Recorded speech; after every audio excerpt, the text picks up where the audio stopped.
Rion-des-Landes et ses 2600 habitants. Le curé n'habite plus sur place, même s'il vient célébrer la messe à l'église régulièrement. Alors c'est le presbytère, inoccupé depuis 15 ans, qui fait désormais office de pôle de santé multisoins. On va pouvoir trouver à la fois des infirmières, à la fois un ostéopathe, à la fois une pédicure, une podologue et également une sage-femme, ce qui est en soi une performance pour Rion-des-Landes. Et évidemment, on ne s'arrêtera pas là et on fera en sorte de remplir comme un œuf ce bâtiment. Un bâtiment restauré pour la modique somme de 12 000 €, et ce grâce à des travaux réalisés en régie par les personnels municipaux. Des aménagements pour recevoir comme il se doit les praticiens comme Nicolas Truffard, qui partage son activité d'ostéopathe entre Bayonne et Rion-des-Landes.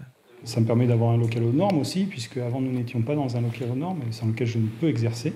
Globalement, je suis plutôt content, puisque ça crée aussi une dynamique de groupe qui est toujours profitable à tous. Entre 60 et 80 patients par jour fréquentent désormais ce pôle de santé, appelé à se diversifier encore davantage dans les années à venir.